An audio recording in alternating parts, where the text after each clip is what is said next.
Hi friends, welcome back to Ushas food world. ഇന്ന് ഞാൻ വന്നിരിക്കുന്നത് ഓണത്തിന് ഒഴിച്ചുകൂടാനാവാത്ത ഒരു വിഭവമാണ് ഇഞ്ചിക്കറി.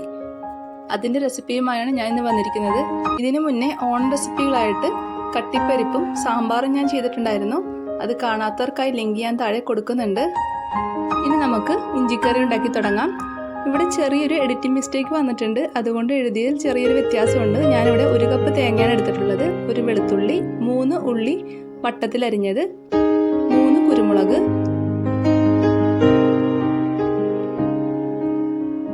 1 നുള്ള് ഉലുവ, കുറച്ച് കറിവേപ്പില എന്നിവ എടുക്കാം. ഇതെല്ലാം നമുക്ക് വറുത്തെടുക്കാനുള്ളതാണ്.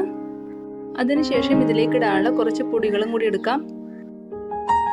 ഞാനിവിടെ 2.5 ടീസ്പൂൺ മുളക് പൊടി,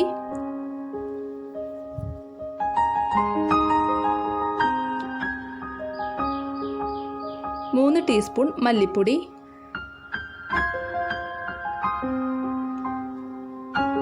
1/2 ടീസ്പൂൺ മഞ്ഞൾപ്പൊടി എന്നിവ എടുത്ത് നമുക്കിതൊന്ന് മിക്സ് ചെയ്ത് മാറ്റി വെക്കാം.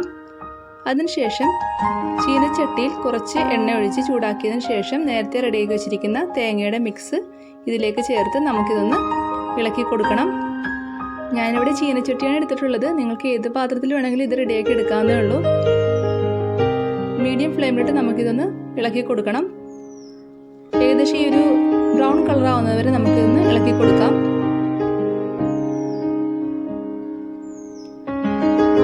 ഇപ്പോൾ നല്ലൊരു ബ്രൗൺ കളർ ആയിട്ടുണ്ട്. ഈ സമയം നേരത്തെ റെഡിയാക്കി വെച്ചിരിക്കുന്ന പൊടികളും കൂടി ചേർത്ത് നന്നായി മിക്സ് ചെയ്ത് കൊടുക്കണം. ഇനി നമുക്ക് ഉടനെ ഫ്ലെയിം ഓഫ് ചെയ്യണം. പൊടികൾ ഓരോന്നായി നമ്മൾ ഇടുമ്പോൾ ചിലപ്പോൾ കരിഞ്ഞു പോകാൻ ചാൻസ് ഉണ്ട്. അതുകൊണ്ടാണ് പൊടികളെല്ലാം മിക്സ് ചെയ്ത് വെച്ച് ഒരുമിച്ച് തന്നെ എല്ലാം കൂടി ഇടുന്നത്. പൊടികളുടെ എല്ലാം പച്ചമണം മാറുന്നവരെ നമുക്കിതൊന്ന് വഴറ്റണം. അതിനുശേഷം നമുക്കിതൊരു പാത്രത്തിലേക്ക് ഉടനെ മാറ്റണം. ഇനി ഇതൊന്ന് ചെറുതായി തണുക്കാൻ വേണ്ടി വെക്കാം. ഇഞ്ചിക്കറിക്കായി 150 ഗ്രാം ഇഞ്ചിയാണ് എടുത്തിട്ടുള്ളത്. വളരെ ചെറുതായി അരിഞ്ഞ ഇഞ്ചിയാണിത്. ഇത് ഞാനൊരു ചോപ്പറിൽ വെച്ച് ചോപ്പ് ചെയ്തെടുത്തിട്ടുള്ളതാണ്. ഇനി നമുക്കിതൊന്ന് പിഴിഞ്ഞ് മാറ്റണം. ഇതിൻ്റെ നീര് നമുക്ക് ആവശ്യമില്ല, ഇഞ്ചി മാത്രം മതിയാവും. ഈ രീതിയിൽ മുഴുവൻ ഇഞ്ചിയുടെയും നീര് നമുക്ക് പിഴിഞ്ഞു മാറ്റണം.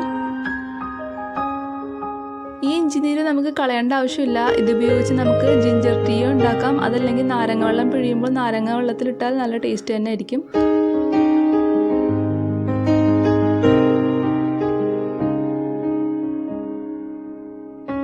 ഈ രീതിയിൽ മുഴുവൻ ഇഞ്ചി ഞാൻ ഇവിടെ പിഴിഞ്ഞു മാറ്റിയിട്ടുണ്ട്.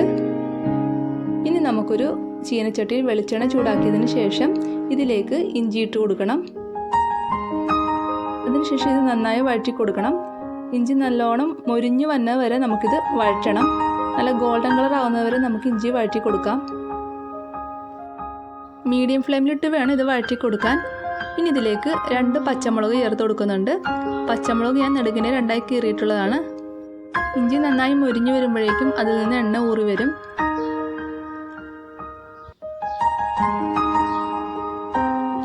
ഇപ്പോൾ ഏകദേശം നല്ല ഗോൾഡൻ കളർ ആയിട്ടുണ്ട്. ഇഞ്ചിയെല്ലാം നന്നായി മൊരിഞ്ഞിട്ടുണ്ട്. ഇനി നമുക്കിതൊരു പാത്രത്തിലേക്ക് മാറ്റണം. ഇഞ്ചി വറുക്കുന്ന സമയത്ത് തന്നെ ഞാൻ നേരത്തെ റെഡിയാക്കി വെച്ചിരിക്കുന്ന തേങ്ങ അരച്ചെടുത്തിട്ടുണ്ടായിരുന്നു. ഇതിലൊട്ടും തന്നെ വെള്ളമൊന്നും ചേർത്തിട്ടുണ്ടായിരുന്നില്ല. വെള്ളം ചേർക്കാതെ വേണം തേങ്ങ അരച്ചെടുക്കാൻ. വറുത്തു വെച്ചിരിക്കുന്ന ഇഞ്ചിയിലേക്ക് നേരത്തെ അരച്ചു വെച്ചിരിക്കുന്ന തേങ്ങ ചേർത്ത് കൊടുക്കണം. ഇതിലേക്ക് ചെറു ചൂടുവെള്ളം കൊണ്ട് നമുക്ക് ചേർത്ത് കൊടുക്കണം. പച്ചവെള്ളം ഒഴിക്കരുത്. അതിനുശേഷം ഇത് നന്നായി മിക്സ് ചെയ്യണം. കുറച്ചും കൂടി വെള്ളം ഞാൻ ചേർത്ത് കൊടുക്കുന്നുണ്ട്.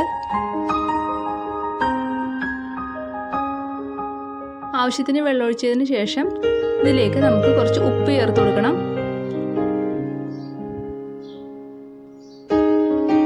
ഇനി ഇതിലേക്ക് കുറച്ച് വാളംപുളി പിഴിഞ്ഞ വെള്ളം കൂടി ചേർത്ത് കൊടുക്കണം.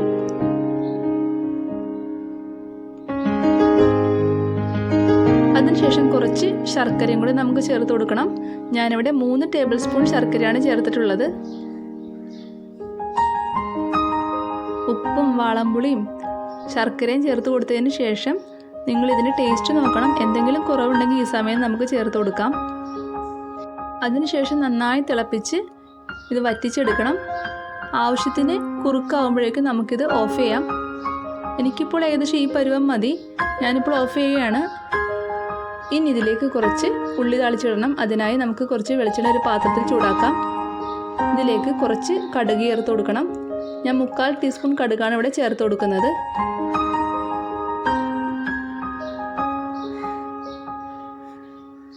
കടുക് നന്നായി പൊട്ടിയതിന് ശേഷം ഇതിലേക്ക് ഉള്ളി ചേർത്ത് കൊടുക്കണം.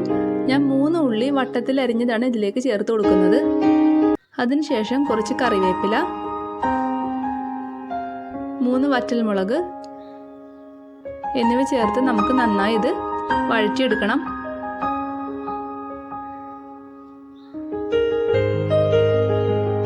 ഉള്ളി ഒരു ഗോൾഡൻ കളർ ആകുമ്പോഴേക്കും നമുക്കിത് പാത്രത്തിലേക്ക് കോരി മാറ്റണം.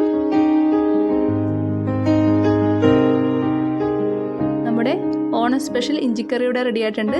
വീഡിയോ ഇഷ്ടപ്പെട്ടെങ്കിൽ ഷെയർ ചെയ്യാനും ലൈക്ക് ചെയ്യാനും സബ്സ്ക്രൈബ് ചെയ്യാനും മറക്കരുത്. Okay friends, thank you. അടുത്ത വീഡിയോയിൽ കാണാം. Have A nice day.